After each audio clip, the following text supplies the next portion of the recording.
Hello, fellows. Welcome to the next episode of Jagged with Just Ravi. Subscribe to my channel for conversations at the edge with thought leaders from the marketing, branding, and the business world. Conversations that ignite new ideas, ideas with rough and sharp edges. Hello, Michael. We meet again. Hello there. Thank you so much for having me back, and happy Diwali to you. Yeah, great to have you on my show after a year and 3 months. And I'm sure a lot has happened. You're getting into newer avenues, newer ways to add value to marketing, business world. I'd like to know what really happened. What did you feel that what challenges did you see people going through that you decided to have a course designed around engaging the consumer? Yeah, well, part of it is just simple observation. We're all consumers, and we know how crazy our lives can be. And of course, the last few years have even added to that. But even without the COVID issues, consumers are in a very interesting place right now because we are just so overwhelmed by all the messages that we're getting from marketers and of course from other organizations as well.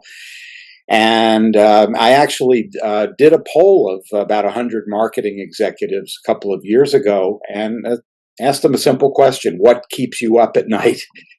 And the overwhelming answer that I got was, how do I connect with my customers? How do I engage them? How do I get them more involved with what I'm doing? Because after all, today, I think the biggest challenge, and I tell this to my students all the time, the biggest challenge that marketers face is just getting people's attention. It's just getting people to look up from their mobile or wherever they're looking at the moment and focus on something.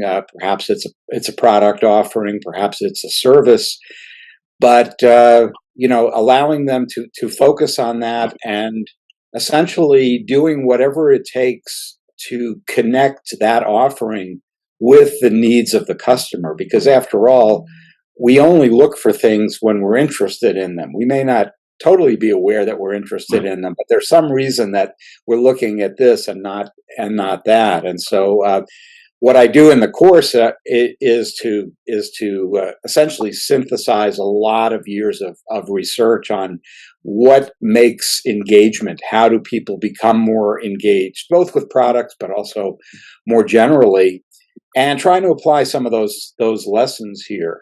And we can get into the specifics of the different elements of the course, but the basic idea is that you can't just put your messages in front of people and expect them to be as excited about them as you are, because it's your product, it's your business, you think it's wonderful, but that doesn't mean that others will agree. And so you kind of have to step outside of take off your little manager's hat there and put yourself in the shoes of your customer and try to understand what it is about your offering that might connect to some ongoing project or need that they have.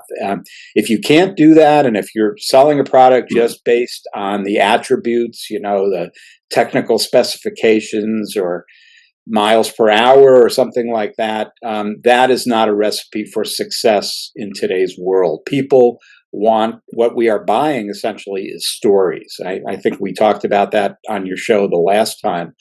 A brand is a story. And if you look at the most successful brands out there, not just the big guys, but also small businesses that are successful, it's not because they just offer a quality product or service. So we hope that they do that. But it is also that they are giving their customers a story, and customers want to be part of that story, whether it's a story about the founders of the company or something to do with how the product has been used in popular culture, like, say, Levi Strauss jeans, which I've worked with. There needs to be a connection there, and that's what consumer engagement is all about, which is why I call the course Engage. Mhm. So beautifully said, Michael. We'll get, like you said, we'll get to the specifics of the course.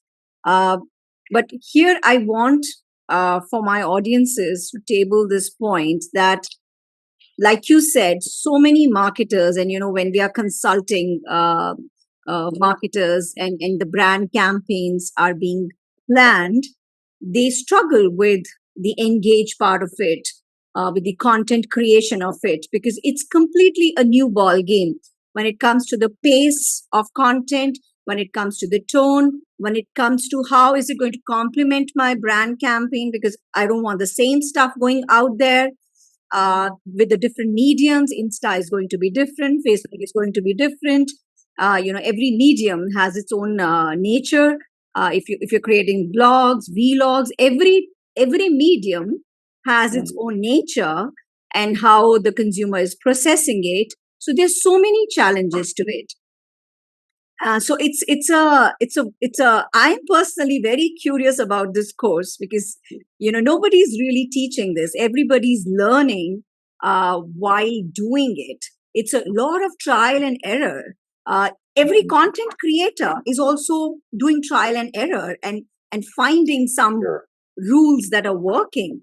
Like I'm a content creator trying to engage my audiences for the podcast, and I can tell you there are it's a learning curve. It's a steep learning curve. So first of all, I'd like to know, Michael, when you say your mantra is, we don't buy things because of what they do, we buy them because of what they mean. What does that really mean? Yeah. Well. Again, what we have to remember, and marketers sometimes lose sight of this, is that companies or organizations sell attributes, but people buy benefits. So you can have a tool, let's say, that's got all kinds of attributes to it, different features to that tool. The customer probably doesn't care about that. The customer wants that tool to accomplish something. Maybe it's drilling a hole in a piece of wood. And so it's so important to keep our eye on the benefits rather than the attributes. That is, the takeaways that the customer will have. And very often those takeaways are related to something, to some project that they're working on in their life. And by project, I don't mean building a birdhouse or something. What I mean is that we're always trying to do better in our lives. We're trying to be better parents, better children, better students, better employees, better bosses. And the brands that we choose often play a big role in helping us to achieve those goals. So again, as I was saying, when you look at the story aspect of a brand, very often part of that story is how the brand will help you in your life to achieve a goal or to become a better person. So when I say that we don't buy things because of what they do, obviously we expect it to perform a certain function. But the reality is, in today's marketplace, and there are exceptions, but most of the things that we buy are probably going to work. They're probably going to function, some better than others, but they're going to function. If you look at the leading brands in just about any category, certainly in consumer-facing brands, you'll see that the leaders don't just have functional brands, they have stories. And you can think of all the usual suspects: Nike, Apple, Lululemon, and so on. They're selling great products, of course, but what gives them a leg up on the competition is that they're also selling a compelling story. And that's what your listeners have to remember. How can my customers fit into my story, and how can my story fit into what they are trying to do with their lives? Beautifully said, Michael. So this brand story is value for the consumer, because it's going to allow connection. It's going to build a narrative with the consumer at the center as a protagonist. And I really like when you talk about the project, because really half the things that we're doing with the growth mindset consumers, and they have a goal. In terms of every aspect of their life, they have an understanding of how they're going to do better and what's going to help them. And that comes closer to their heart and becomes their inner circle. So definitely. Michael, we get to your new online course, Engage. So when you say it's devoted to building consumer engagement with a product, service, or organization, why is engagement so important? Because it's pretty broad. It's not just product, it's not just service, it's also organization. So could you give a context to that? Yeah, sure. It's there are a lot of different ways to communicate your brand identity. The first thing is to assume that you have a strong brand identity, and the course talks a bit about how to get one if you don't have one. But essentially, what I do in the course is to show that we can ramp up engagement in a number of different ways. I can also, cite research by respected organizations like Gallup, for example, that demonstrates that engaged customers, that is, customers who are really awake, who are really trying to process what it is you're doing, they really want to know that, actually are financially much more attractive than typical customers. So there have been a number of studies that have shown this. If you can put in whatever it takes to engage your customer, they will reward you, and especially over the lifetime of, if you have a long-term relationship, which we often want to build with customers rather than just a short transactional relationship. Over time, that investment will pay over and over again, because an engaged customer wants to hear what you have to say. They want to read your posts or check out your testimonials or try your product, whatever the case may be. You don't have to persuade them to do that.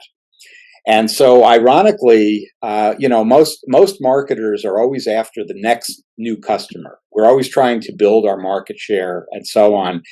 What we're leaving on the table very often is the customers that we already have, and not investing in them enough, not upselling them enough, getting them to buy other things that we might have. They've already found something that we do is valuable.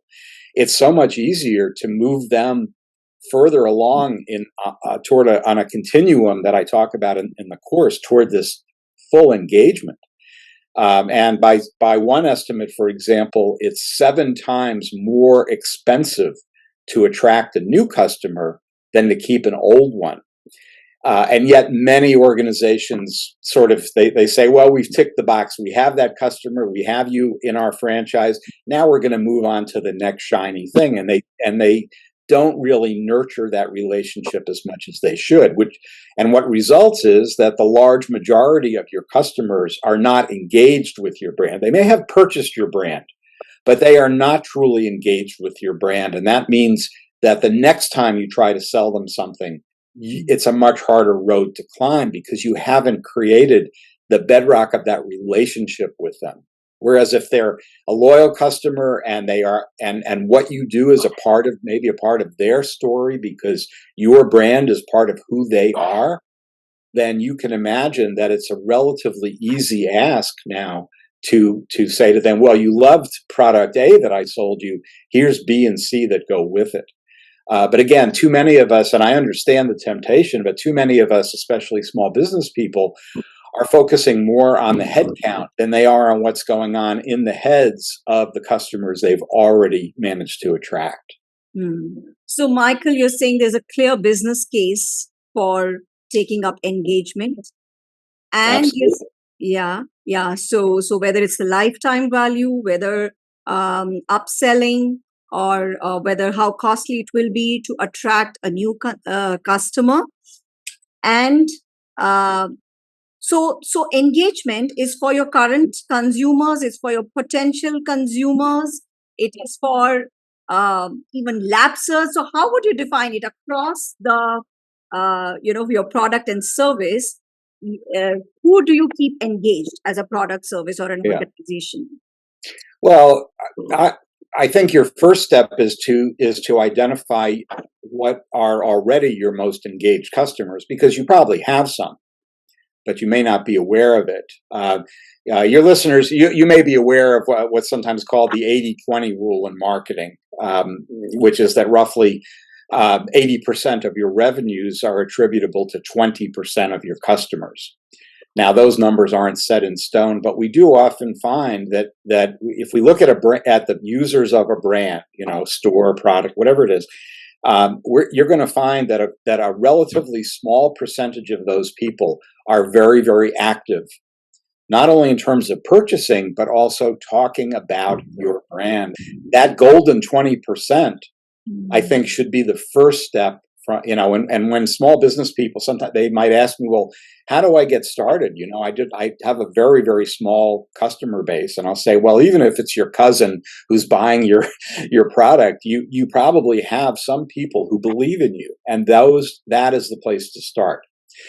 Now, you also have other current customers who maybe they have bought from you in the past, but they're not loyal. They're probably, maybe they bought based on price last time. If the need arises again, sure, they might look at you, but they're also going to look at your competitors because they're not really engaged in what you're selling. So you want to think about ways, which I talk about in the course quite extensively, about ramping up this engagement. And then obviously you have the new customers. And believe me, I'm not saying don't go after new customers. I'm saying just not at the expense of the ones you've worked so hard to get already. And again, these new customers have to, when a need arises that's relevant to what you're selling, you need to be in what we call their evoked set. That is when they think, well, how can I remember that every purchase we make is a solution to a problem. What we think of as a solution to a problem, whether we're right or not. And so when that problem arises, and the problem can be very simple, like I've run out of milk, or it can be very complicated, like I can't get anybody to date me. That's a marketing problem also. But in both cases, what brands are saying is, what I tell my students is this: most advertising has a very simple formula, which is a lot like a cosmetic makeover. When a person goes in and the makeup artist, does all the stuff, and then they try to sell you everything that makes you look so beautiful. Well, what advertising does is it says, here you are now. This is who you are now, and you're deficient in some way. You're tired, or you're not glamorous enough, or whatever the problem may be. Here is where you want to be. This is a consumer who has solved the problem. That's what we call your ideal self. And if you want to get from where you are now to where you want to be, there's a bridge that you can use. And that bridge is our brand. So the key is to connect the solution to your brand. Again, not the attributes, but what problems your brand will solve for that customer.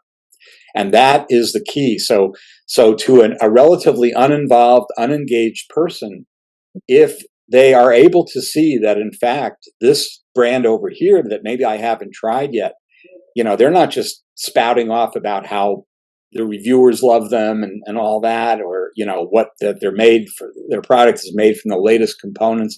They're talking about how people solved a problem, and I have that problem. So that is how you start to get those new customers in. But the basic logic is there for anybody, whether it's a loyal customer or someone who's never heard of you.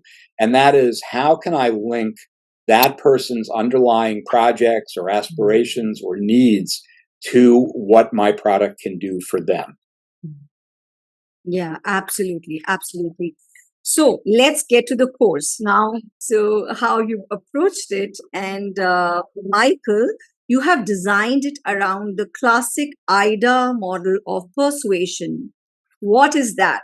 Most Yes. audiences will be familiar, but it'd be great to know from you. Yes. It's very simple. It's been around for a long time, but it has a lot of validity. And what that means is, you said it's the AIDA model, AIDA: awareness, interest, desire, and action.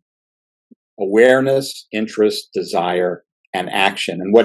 And the implication is very simple, that we don't typically wake up one morning and say, oh, I'm going out to buy a car. We go through a series of steps where we go through what we might think of as a funnel, and marketers love to talk about funnels these days, like email funnels. The basic logic is the same, and that is that you have to walk before you can run. In other words, the first step in that funnel is simply awareness. And particularly if you're a new or small brand, you're not realistically going to get a customer to love you the first time they encounter you. They're going to go through a learning process, just like we do when we form relationships with people. It's the same kind of funnel: awareness, interest, desire, and action. And keeping in mind that people might fall out of that funnel at any one of those steps, so that when you end, the funnel is like this, so that at the end you have relatively fewer people who are not only interested in what you sell, they have a desire for what you sell, and therefore they're going to take action. And so it's always useful just to keep this very simple pyramid in mind, because you have to remember, where are you in the process? If people are not aware of your brand, then you can't create desire. But if your brand has been around for a long time, or it's got some clear niche or something like that, then you want to focus, after you've created simple awareness, which we often see when brands just repeat their name over and over again. Let's say in a radio advertisement or something like that. Now we need to go beyond that and start to put meat on the bones. Now we have to start. We have to first create interest. And as I've been saying, or I hope I've been saying, it's not so easy to do that when there are so many other alternatives out there. And we may not even be interested in solving that problem yet. We may not think that that problem is important to us. So we first have to make the case for that. So for example, when you look at some products like tech products or even appliances, say a microwave or something like that, in the early stages of a new technology, people don't know what it is. And so they're not choosing brand A over brand B. They first have to decide that a microwave is a preferable way to cook as opposed to an oven. Then they can start to choose which brand is the best microwave. So at the early stages, it makes sense for the microwave producers, for example, to actually cooperate and to just get people keen to switch from one method of doing something to another. Now, as we move to the later stages, then we have to differentiate our brand from the others. And that's where desire comes in, because again, that brand, and even you might say, oh, I sell something really boring or plain, I sell bottled water. It doesn't matter. You can always connect your brand to people's higher order needs. So rather than promoting a bottled water as something that just quenches your thirst, you might link it to health and wellness and vitality and energy and things like that. And so basically you're nurturing that customer as they're moving down that funnel, until they get to the end, where now it's legitimate for you to make an ask and say, okay, I've brought you through the funnel. You now not only know who I am, you want to learn more. I've convinced you that my brand might have some things that the other brands don't have. Now, of course, I have to make it easy for you to buy the product, which is not always as simple as it seems, but even being able to navigate the website to make an order or something like that. But that is the funnel. So you're starting at one end with a person who's kind of blah, they're all the same. I don't really care. And then you've got people at that other end that can be in the same product category who say, are you kidding? Brand A is so much better than all these others. How can you say they're all the same? And of course, that's your evangelist who now can go on to help you to recruit other customers rather than you having to do it yourself. So you're, businesses, small or big, I always say, tend to overlook two of their most important assets, and that is their customers and their sales force. People who are in the trenches, who have experienced the pros and cons and can now be useful to help convince other people that it's worth going through that funnel. So that's AIDA: awareness, interest, desire, action. And like you said, it's a funnel. It'll be more in the beginning, and then of course they'll keep falling off, and you want to make sure that there's enough having a desire to purchase you or perform the action that you want towards the end. So the more you have in the funnel, the better for you towards the end. So Michael, and like you beautifully explained that it could be for a category, for a new category, and then you are doing it for the category, like a microwave. Could be for a brand, it could be a service, depending upon the scenario. Could be for an organization. The action could vary. So this engagement is online or offline, or is it omni-channel? Definitely everywhere. Definitely everywhere. And we don't even necessarily have to make the distinction anymore. And I've argued that in other places where between online and offline, for example, because our customers are not making that distinction anymore. They're seamlessly moving back and forth. So you definitely can't, what you don't want to be is really engaging, in your offline channels, but really boring in your online channels. I mean, consistency, of course, is very important. And in both realms, it is possible to be very engaged. In the physical world, that's probably obvious. But even in the online world, there's a reason that people, for better or worse, are spending 11 or 12 hours a day on their mobiles or other devices. They're very engaged. They're just not doing the things that necessarily brand marketers want them to do. But it's definitely possible to engage people both offline and online.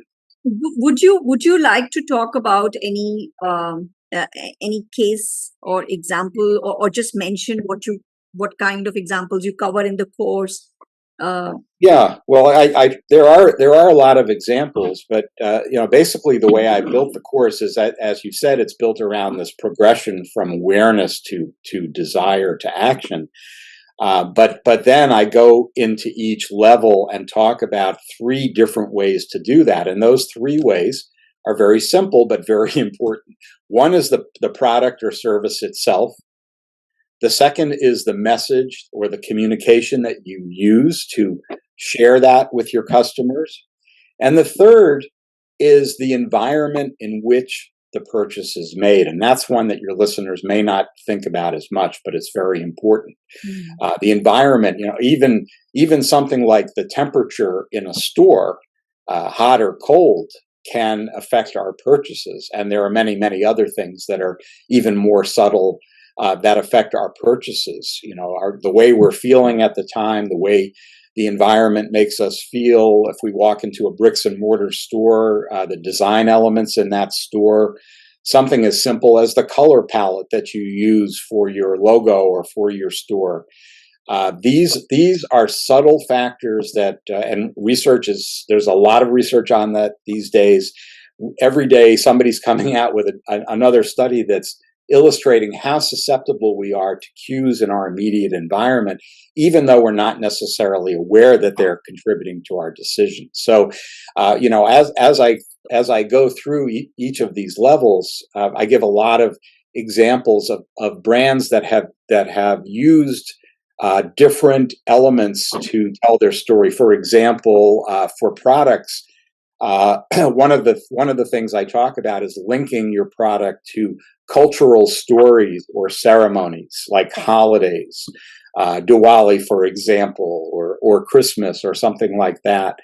And there's lots of great examples of brands that have done that.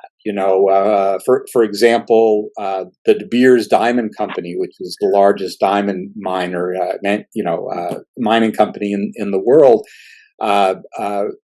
was very instrumental in creating the ritual of a man giving a woman a diamond when he gets on one knee and asks for her hand. They linked themselves to that ritual and, in fact, encouraged that ritual. And so when you look at their advertising, even dating back to the 1920s, they are teaching people about this idea that when you get married, you have to buy a ring, and not just a ring, a diamond ring, and it has to be a certain size, etc. And there's many great examples like that. So even if you're a small business, you want to think about, as one example, looking around you in your culture. Are there certain holidays? Are there certain ceremonies like weddings or funerals, sporting events, things like that that you link your brand to. And when you do that, again, your brand becomes a much bigger story. So if you think about Nike, for example, everybody knows Nike, just do it. It's not just about buying a shoe that's comfortable. What they're saying is you can be better than you are now. Just do it. And that is their story.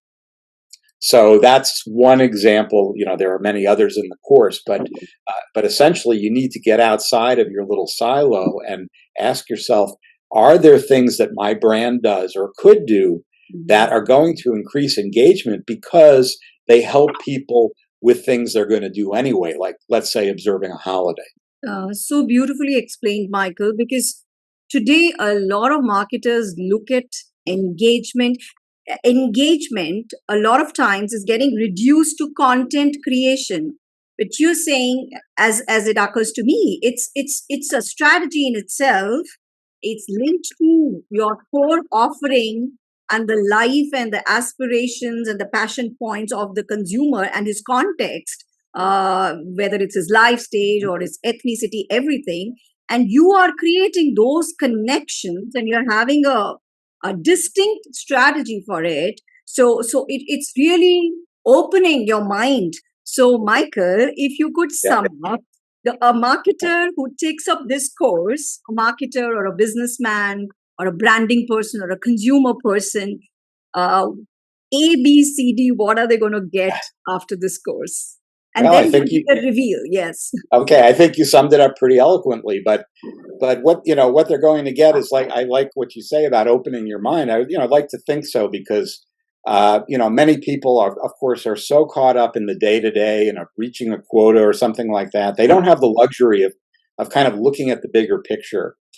And when you look at the bigger picture, it can change your thinking. So I would hope that they would benefit by, number one, just thinking about that simple funnel that we've been talking about, if they haven't done that already, and to honestly appraise where they are in that funnel. They could be at the very top. But having said that, what I'll say is that, a lot of very good marketers focus on the top of that funnel. They're very good at building awareness, but then they drop the ball because they move on to the next product. In other words, they don't move people through the funnel necessarily to give them reasons why this interest in a product should progress to passion for a product. And if people don't believe that customers get passionate about products, I mean, everybody probably has something that they're passionate about. And it doesn't have to be a very, very expensive, doesn't have to be a Louis Vuitton bag. It can be a pair of Levi's blue jeans, for example. So we're all affected by this, whether we're consumers and or business people.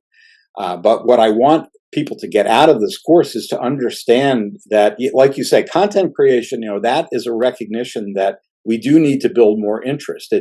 It reflects a transition from the old-fashioned way of what we might call outbound marketing, where you try to come up with very pithy little phrases and things like that to get people's attention, but just kind of leave them there, to the movement toward inbound marketing, where we are encouraging people to come to us because there's something that we have that resonates with them. And just use your common sense. When people want to be somewhere, they're much more likely to become your customers and to be cooperative than someone that you have dragged kicking and screaming. So yes, I would like people to think about content creation, but more than that, as you point out, because we want to remember that everything we know about how to persuade people, how to show them that what we have is something they should consider that's genuinely better for them, there's a lot of factors that go into that. For example, something as simple as taking a message, and there's many studies that have demonstrated this over the years. You can have the exact same content, the same message, that is attributed to two different people. Let's say one who's highly desirable and one who isn't, and ask people to interpret what the message was. You will come out with totally different interpretations, even though the content is exactly the same. So there's an example of a decision you need to make. Who is going to broadcast the message? And of course, then we get into what the message should look like and how it should be structured, etc. But the point is that at each of these steps, I think there are a lot of things that the everyday marketer doesn't think about that could be extremely helpful. And again, sometimes it could be something as simple as literally changing the temperature in your place of business. Mm-hmm. Not every fix is quite that easy, but that's an example of a change you can make that people will probably feel right away. Absolutely. It is such a rich territory. And Michael, you have been in this consumer space, teaching and building case studies and writing books, because yes, consumer experience, it's a true sustainable competitive advantage. Like you said, if you can control the temperature, the consumer doesn't even realize why he's drawn to you. Exactly. And I should say, everybody's talking about customer experience. That's a part of this, and it's very important, but it's not the whole picture, because that typically refers to what happens once the customer begins to engage with you. When we think about the funnel, we have to remember that might be relatively late in the process. That doesn't mean they haven't started thinking about you prior to ever engaging with you. And so the customer experience needs to be expanded. If you want to use that term, you need to expand that to go well beyond the literal interaction between the customer and the firm, because you may have done or said things that ensure that they never are going to show up to have that experience. And we want to try to nip that in the bud. Yeah, like you said, the definition of consumer experience starts from the first time they hear about you. So yeah, engage is even a larger term. So awesome. And so here's the incentive. We will be giving a special discount to all the listeners of this channel. They come through us. There'll be an incentive for the course. It will be there in the show notes, and a high recommendation for people to get this understanding and start applying, because this is cutting edge. This is jagged. I'm so pleased to be jagged with you once again. I appreciate your willingness to showcase new emerging ways to look at things. And I'm certainly would love to hear from your listeners. If anybody decides to go through the course, please let me know how it went, and I hope you get engaged.